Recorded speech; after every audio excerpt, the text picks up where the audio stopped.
जय जय शङ्कर हर हर शङ्कर जय जय शङ्कर हर हर शङ्कर जय जय शङ्कर हर हर शङ्कर जय जय शङ्कर.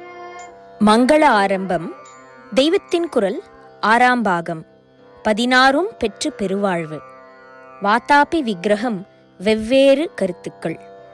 ஆராய்ச்சிக்காரர்களில் ஒரு சாரார் இன்னொன்று கூட சொல்கிறார்கள். அதாவது பெரிய புராணத்தில் பரஞ்சோதி வாதாபியிலிருந்து என்னென்ன கொண்டு வந்தார் என்று சொல்கிற இடத்தில் நவரத்னங்கள், பொற்காசு குவியல், யானைகள், குதிரைகள் ஆகியவற்றை தான் சொல்லியிருக்கிறதே தவிர விநாயக மூர்த்தத்தை கொண்டு வந்ததாக இல்லை. குறிப்பு: பன்மணியும் நிதிக்குவையும் பகட்டினமும் பரித்தொகையும் இன்ன எண்ணில கவர்ந்தே இகலரசன் முன்கொணர்ந்தார். அதனால் அவர் அதை கொண்டு வந்ததாக சொல்வது சரியில்லை என்கிறார்கள். இதை ஆட்சேபித்து இன்னொரு சாரார் இந்த இடத்தில் சேக்கிழார் வாதாபியில் பரஞ்சோதி என்னென்ன சேகரம் பண்ணினார் என்று சொல்லவில்லை, அங்கே சேகரித்ததில் என்னென்னவற்றை ராஜாவுக்கு முன்னே கொண்டு வந்து சேர்த்தார் என்றுதான் சொல்கிறார். ரத்னம், காசு, யானை, குதிரைகளை அரசன் முன் கொணர்ந்தார், அதாவது அவனுக்கு சமர்ப்பித்தார் என்றே சொல்லி இருக்கிறது. விக்னேஸ்வரரை அவர் தனக்கென்றே வைத்துக் கொண்டு விட்டதால் அதை பற்றி பிரஸ்தாவம் இல்லை. என்ன காரணத்தாலோ சேக்கிழார் அதை வெளிப்படையாக சொல்ல மறந்து போயிருக்கிறார் என்று சொல்கிறார்கள். பரஞ்சோதி வாதாபி விநாயகரை கொண்டு வரவில்லை என்ற அபிப்பிராயம் உடையவர்கள் இன்னொரு ஆர்கியுமெண்ட்டும் பண்ணுகிறார்கள். என்னவென்றால், அநேக ராஜாக்கள் தாங்கள் ஜெயித்த சத்ருபட்னத்தில் இருந்து சிலை, தூண் முதலானதுகளை பெயர்த்தெடுத்து கொண்டு வந்து தங்கள் சீமையில் உள்ள கோவிலில் அவற்றை நாட்டும் வழக்கம் இருந்திருக்கிறது. கங்கை வரையில் படையெடுத்து போய் பெங்காலில் பாலவம்சத்து ராஜாவை ஜெயித்து கங்கை கொண்ட சோழன் என்று பெயர் பெற்ற ராஜேந்திரன் தஞ்சாவூர் பிரகதீஸ்வரத்திற்கு சமதையாக கங்கை கொண்ட சோழபுரத்தில் கட்டின கோவிலிலும் அதை சுற்றியுள்ள இடங்களிலும் இப்படி பல அந்நிய ராஜ்ய விக்கிரகங்களை பார்க்கலாம். சலுக்கியன் ஆர்ட்டைச் சேர்ந்த பெரிய மகிஷாசுர மர்தினி நம் சீமையில் இல்லாத விதத்தில் அவளுடைய பாதத்திலே முழு மகிஷாசுரனே முதுகை திருப்பிக் கொண்டு ஓடுகிற நிலையில் இருக்கிறான். அம்பாள் சூலத்தால் அவன் முதுகை குத்திக் கொண்டு ஒரு கையால் அவன் நாக்கை பிடித்திழுக்கிறாள். இப்படி ஒரு சிற்பம் கங்கை கொண்ட சோழபுரத்தில் ஒரு இடத்தில் இருக்கிறது. மெயின் கோவிலிலேயே அதன் சுற்றுக்கோவில் ஒன்றில் உள்ள துர்க்கையும் சளுக்கிய நாட்டில் செய்த சிற்பமாகத்தான் தெரிகிறது. மெயின் கோவிலில் கமல யந்திர ரூபத்தில் இருக்கும் அபூர்வமான நவகிரகத்தையும் அந்நியம் என்றே சொல்கிறார்கள். அந்த ஊரில் இன்னொரு இடத்தில் சிவப்பு நிற கல்லில் உள்ள பைரவ பைரவிகளை பார்த்தவுடனேயே வெளியூர் சரக்கு என்று தெரியும். கலிங்கம் என்கிற ஒரிசாவில் இருந்து ராஜேந்திர சோழன் அதை கொண்டு வந்திருக்கிறான். கங்கை கொண்ட சோழபுரத்திற்கு பக்கத்தில் திரிலோக்கி என்ற இடத்தில் ரிஷபத்தின் மேல் பார்வதி பரமேஸ்வரர்கள் உட்கார்ந்துள்ள ஒரு கல் சிற்பம் இருக்கிறது. அது நுளம்பர்களை ஜெயித்து எடுத்துக்கொண்டு வந்தது. நுளம்பர் என்கிறவர்கள் ராயலசீமையில் இருந்து கொண்டு ஆட்சி நடத்தியவர்கள். பெங்காலின் பால வம்சத்து சிற்பமான ஒரு விக்னேஸ்வரர் கூட தமிழ்நாட்டுக்கு வந்திருக்கிறார். கங்கை கணபதி என்றே அவருக்கு பெயர் இருக்கிறது. கும்பகோணம் நாகேஸ்வர சுவாமி கோவிலில் அவர் இருக்கிறார். பாலர் பாணி சிற்பங்களில் தமிழ்நாட்டுக்கு கொண்டு வந்ததில் அவுட்ஸ்டாண்டிங் என்று சொல்வதாக இருப்பது ஒரு நடராஜா. நடராஜா என்றாலே தமிழ்நாட்டு சொத்து என்று பெருமைப்படுகிறோம். ஆனால் இந்த நடராஜா பெங்காலில் இருந்து வந்திருக்கிறார். தாமிர விக்கிரகம். நந்திக்கு மேலே நின்று கொண்டு சுவாமி தாண்டவமாடுகிறார். நம் நடராஜாவின் பிரசித்த அடையாளமான இடது காலை தூக்கி மடித்த ஆட்டம் இல்லை. 2 கால்களையும் இடைவெளியில் குறுக்காக ஒரு சதுரத்தை வைத்த மாதிரி, மைசூர் பாக்கு ஷேப்பில் இடைவெளி வருகிற மாதிரி மடித்து வைத்து ஆடுகிற நடராஜா. அவருடைய நடனத்திற்கு பேர் சதுர நடனம். தமிழ்நாட்டையே சேர்ந்த பிராச்சீன பிரதிமைகளிலும் சதுர நடன நடராஜா உண்டு. கூரம், நல்லூர், கொடுமுடி முதலிய இடங்களைச் சேர்ந்த பிரசித்தமான நடராஜ விக்கிரகங்களில் சதுர நடனமாகத்தான் இருக்கிறது. நான் சொன்ன பெங்கால் நடராஜா வேலைப்பாடுள்ள எடுப்பான திருவாசியோடு சிதம்பரத்துக்கு கிட்டே மேலக்கடம்பூரில் இருக்கிறார். சலுக்கியர்களில் மேலை சலுக்கியர், கீழை சலுக்கியர் என்று 2 வம்சங்கள். வாதாபியில் இருந்து கொண்டு ஆண்டது மேலை சலுக்கியர். கீழை சலுக்கியர்கள் கல்யாணி என்ற தலைநகரில் இருந்து ஆட்சி செய்தார்கள். ராஜேந்திரரின் பிள்ளை ராஜாதிராஜன் கீழை சலுக்கியரை ஜெயித்து அவர்கள் நாட்டு ஆலயத்தூண், துவாரபாலகர் ஆகியவற்றை கொண்டு வந்திருக்கின்றான். கும்பகோணம் பக்கத்தில் தாராசுரம் என்று இப்போது திருத்திச் சொல்லும் ராஜராஜேஸ்வரத்தில் அந்த ஊருக்கு அப்படி பெயர் கொடுத்த 2ஆம் ராஜராஜன் அவற்றை மறுபடி ஸ்தாபித்திருக்கிறான். கல்யாணியை ஜெயித்து கொண்டு வந்தது என்றும் அடியிலேயே கல்வெட்டில் பொறித்தும் வைத்திருக்கிறான்.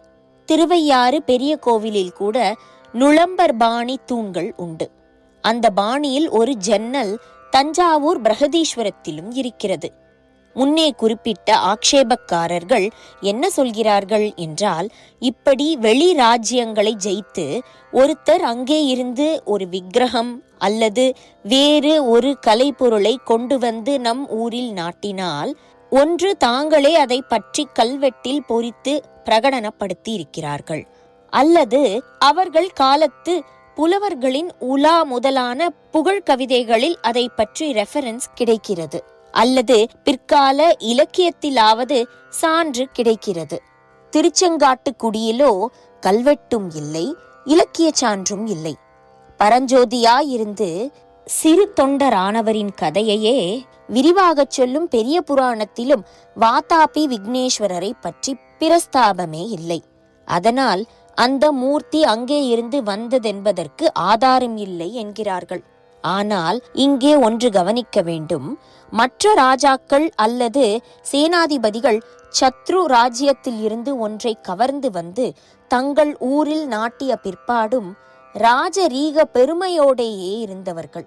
தாங்கள் அடைந்த வெற்றியில் பூரிப்பு, தங்கள் பெயரும் புகழும் சாஸ்வதமாக இருக்க வேண்டும் என்ற ஆசை ஆகியவை அவர்களுக்கு இருந்தன. அதனால் தங்கள் சாதிப்பை கல்வெட்டில் பொறித்து வைத்து கொண்டார்கள்.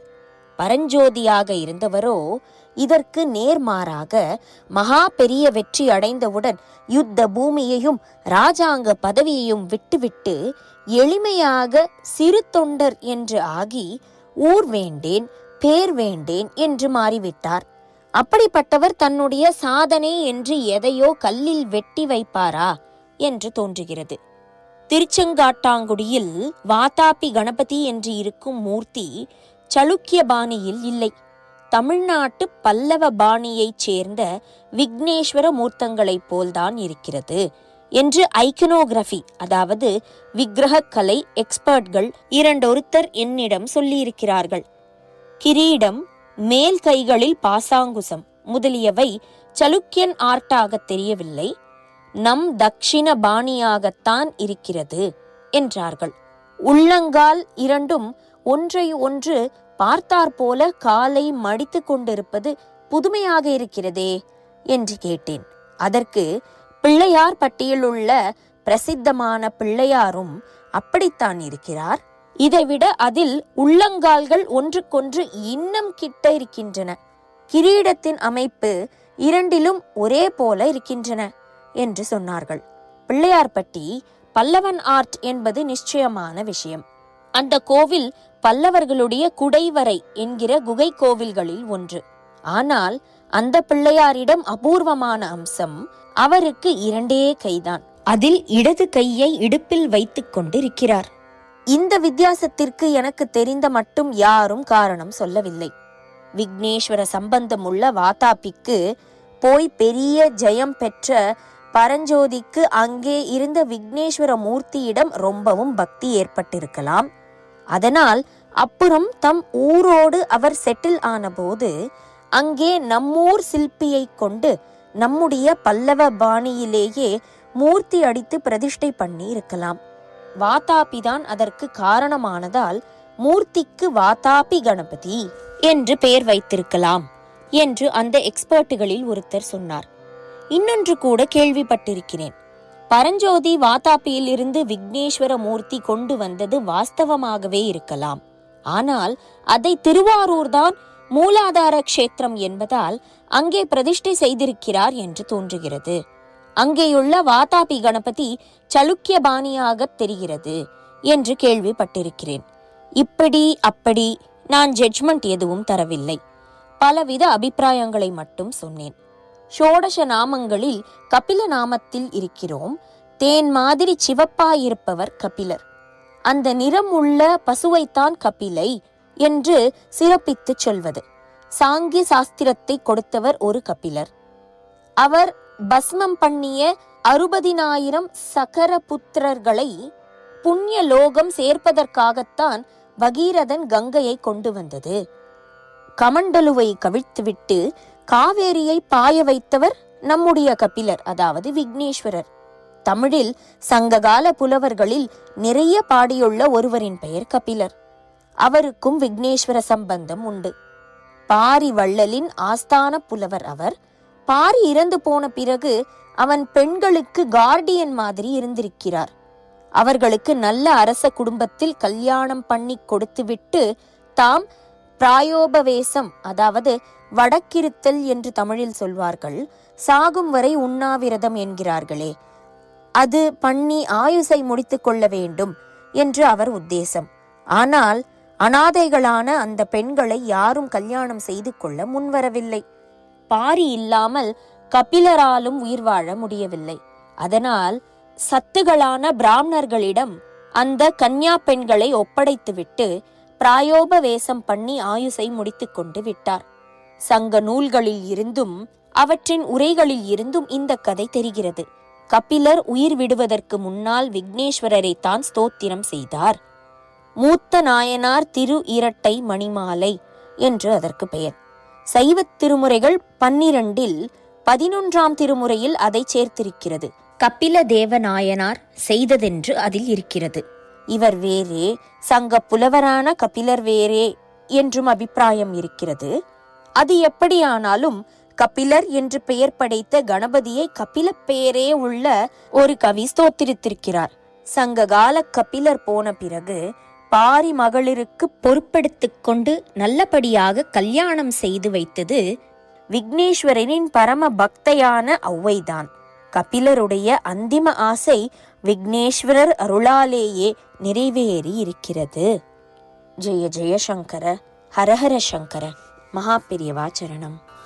जय जय शङ्कर हर हर शङ्कर जय जय शङ्कर हर हर शङ्कर जय जय शङ्कर